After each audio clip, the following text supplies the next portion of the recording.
know that there are 54 legal rights ஒரு குழந்தைய protect பண்றதுக்கு?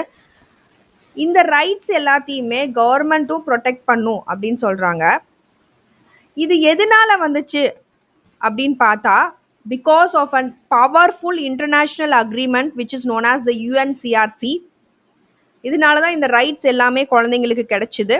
ஸோ இந்த வீடியோவில் நம்ம 4 core principles of the UNCRC and அது எப்படி இம்பார்ட்டன்ட் ஆகுது சைல்ட் ரைட்ஸுக்கு அப்படின்றத டிஸ்கஸ் பண்ணலாம்.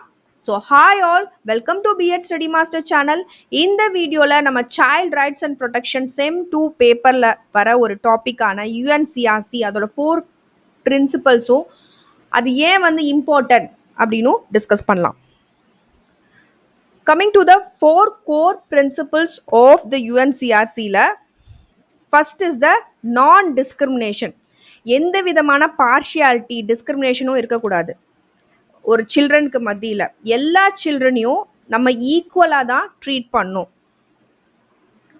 No discrimination based on race, gender, social background, disability. இதை கவர்மெண்ட் வந்து என்ஷூர் பண்ணும் எல்லாருக்கும் சரியான வாய்ப்பு ரைட் போய் சேர்றதுக்கு. எல்லா குழந்தையும் அப்போ ஈக்குவலாக ட்ரீட் பண்ணப்படணும் அப்படின்னு சொல்கிறாங்க. இப்போ ஸ்கூல் லெவல்லே பார்த்தீங்க அப்படின்னா மோஸ்ட்லி பாய்ஸ் தான் ஸ்போர்ட்ஸில் இருப்பாங்க, கேர்ள்ஸை வந்து மோஸ்ட்லி அலோவ் பண்ண மாட்டாங்க ஸ்கூல் லெவல்லே. That is discrimination.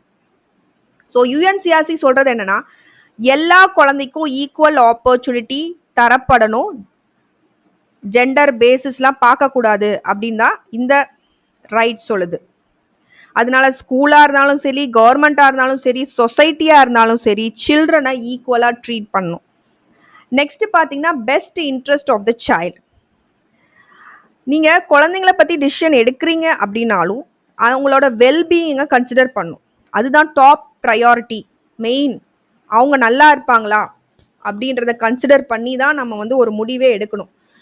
இந்த டிசிஷன் எல்லாமே என்னென்னத்தை சப்போர்ட் பண்ணும், ஒரு சைல்டோட ஃபிசிக்கலாக அவங்க டெவலப் ஆவாங்களா அந்த முடிவு எடுத்தால், எமோஷ்னல் சோஷியல் டெவலப்மெண்ட் இருக்குமா அப்படின்றத பொறுத்து தான் நம்ம வந்து குழந்தைங்கள பற்றி டிசிஷனே எடுக்கணும். இப்போ ஒரு சைல்டு வந்து ஒரு ஃபேக்ட்ரியில் ஒர்க் பண்ணுறாங்க, ஸ்கூல் போக முடியல, அப்போ கவர்மெண்ட் வந்து அதில் தலையிட்டு அந்த சைல்டை ரெஸ்கியூ பண்ணி ஸ்கூலுக்கு அனுப்பணும். ஏன்னு பார்த்தீங்க அப்படின்னா எஜுகேஷன் அப்படின்றது தான் best interest of a child. அந்த ஏஜில் அவங்களுக்கு கிடைக்க வேண்டிய எஜுகேஷன் கண்டிப்பாக போய் சேரணும். இது government institution and also as an இண்டிவிஜுவலாக we must also do the same for every children.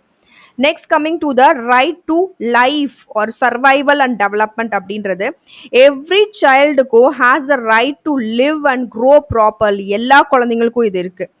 இதை கவர்மெண்ட் நியூட்ரிஷன் மூலமாக, ஹெல்த் கேர் மூலமாக, எஜுகேஷன், பேசிக் சர்வீசஸ் மூலமாக இது எல்லாத்தையும் வந்து சைல்டுக்கு கொண்டு போய் சேர்க்கணும். அவங்க நியூட்ரிஷனாக சத்தாக சாப்பிட்றாங்களா, கவர்மெண்ட்டில் இந்த மாதிரி ஸ்கீம் கொண்டு வரணும். அந்த மாதிரி இப்போ எக்ஸாம்பிளுக்கு mid day meal scheme, vaccination programme, free education, இது எல்லாத்தையுமே எக்ஸாம்பிளாக சொல்லலாம். இது எல்லாமே என்ன தருது அப்படின்னா குழந்தைங்களுக்கு to grow healthy and develop fully. They have the right to live right. அவங்களுக்கும் ஒரு வாழ்க்கை வாழணும், சத்தானதா, ஆரோக்கியமானதா, மைண்ட் லெவலில், ஃபிசிக்கலாகவும் இல்லையா, அது இந்த ரைட் என்ஷூர் பண்ணுது. Next participation right. So children have the right to express there opinions. அவங்களோட கருத்துக்களில் அவங்க வந்து சொல்கிறதுக்கு கண்டிப்பாக ஒரு ரைட் இருக்குது. அவங்களோட கருத்துக்கள் ஒப்பீனியன்ஸையும் நம்ம கேட்கணும், மதிக்கணும். They should participate in decision மேக்கிங்கில் அவங்க இருக்கணும். ஏதாவது அவங்க பாதிக்கப்படுறாங்க அப்படின்னா அவங்களோட லைஃப் அதுக்கான டிசிஷனையும் அவங்க எடுக்க ரைட் இருக்குது. ஸோ ஒரு ஸ்கூல் லெவல்லே சொல்லணும் அப்படின்னா we have the student council, classroom discussion, school meetings, இதெல்லாமே சில்ட்ரனுக்காக தான். இது எல்லாமே சில்ட்ரனோட கான்ஃபிடென்ஸ், டெமோக்ரஸி அண்ட் லீடர்ஷிப் ஸ்கில்ஸை வந்து இன்னும் வளர்க்குது. ஸோ இன்னும் எம்பவர்டாக ஆக்டிவ் சிட்டிசன்ஸாக அவங்க இருப்பாங்க ஃப்யூச்சரில். ஸோ அதனால அவங்களே பார்ட்டிசிபேட் பண்ண விடணும். அவங்க சில்ட்ரன் தானே, அவங்களுக்கு என்ன தெரியும் அப்படின்னு அவங்க கிட்ட கேட்காம இருக்கக்கூடாது. Next coming to the importance. ஏன் இந்த பிரின்சிபிள்ஸ் எல்லாமே இம்பார்ட்டன்ட் அப்படின்னா சைல்ட் டிக்னிட்டியை வந்து அது கொடுக்குது, சைல்ட் ப்ரொடெக்ஷன் கொடுக்குது, சோஷியல் பார்ட்டிசிபேஷனை வந்து அது தருது. அதனால அது இம்பார்ட்டன்ட் அப்படின்னு சொல்கிறாங்க. Next coming to the monitoring பாடி.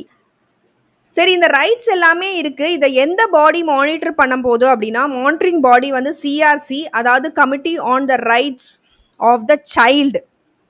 இது வந்து சைல்ட் ரைட்ஸ் ப்ராக்ரஸை மானிட்டர் பண்ணுது, அவேர்னஸை ஸ்ப்ரெட் பண்ணுது, சைல்டை ப்ரொடெக்ட் பண்ணுறதுக்கு. Coming to the unique features, இந்த யுஎன்சிஆர்சியோட யூனிக் ஃபீச்சர்ஸ் பார்த்தீங்க அப்படின்னா, it combines different types of rights, civil rights, political rights, economic rights, social rights, உரிமைகள் எல்லாத்தையும் வந்து ஒன்றா சேர்க்குது.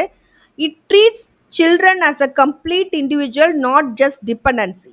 இதோட ஸ்பெஷாலிட்டி பார்த்தீங்க அப்படின்னா, அவங்கள ஒரு இண்டிவிஜுவலாக அது கன்சிடர் பண்ணுது. ஒரு இன்னொருத்தவங்கள நம்பி இருக்கவங்களா இது எல்லாமே அது சொல்லலை. ஸோ அவங்களையும் பார்ட்டிசிபேட் பண்ண வைக்கணும் அப்படி தான் சொல்லுது எல்லா ரைட்ஸுமே. So child also have the right to participate in everything அப்படின்னு சொல்கிறது தான் யுஎன்சிஆர்சி. ஸோ அடல்ட்ஸ் இந்த விஷயத்தில் என்ன பண்ணணும்னு பார்த்தீங்க அப்படின்னா, அவங்க பேரண்ட்டாக இருக்கலாம், கார்டியனாக இருக்கலாம், must ensure survival, development and protection of the children. So அந்த பேலன்ஸையும் அது கிரியேட் பண்ணுது. ரைட்ஸ் ஆஃப் த சில்ட்ரனையும் responsibility of parents and adults இதுலேயும் இருக்குது. இந்த ரைட்ஸ்லேயே அதுவும் வருது. சைல்டு பார்ட்டிசிபேஷன் இருக்கணும் கண்டிப்பாக இதை பொறுத்த வரைக்கும். அப்போ தான் சொசைட்டியில் ஃப்யூச்சரில் அவங்க ஒரு ஆக்டிவ் சிட்டிசன்ஸாக இருப்பாங்க. அண்ட் யுஎன்சிஆர்சி அப்படின்றது ஒரு ஹோலிஸ்டிக், ஒரு முழுமையான டாக்குமெண்ட் அப்படின்னு சொல்லலாம். இதில் 54 ஆர்டிகல்ஸ் எல்லாமே இன்டர் கனெக்டட் அண்ட் இன்டர்லிங்க்டு. இது எல்லாமே சேர்ந்து தான் ஒரு complete protection and development of a சில்ட்ரனை தருது. So remember, UNCRC is the most complete international document on child rights. It protects the children's equality, protection, development and participation. So that's it. Hope you understood. Thank you all for watching my video. இந்த video உங்களுக்கு பிடிச்சா like பண்ணுங்க, share பண்ணுங்க and கண்டிப்பா bell பட்டனும் click பண்ணுங்க. அப்பதான் நாங்க ஏதாவது வீடியோ போட நோட்டிஃபிகேஷன் வரும். Happy learning to you all. Thank you.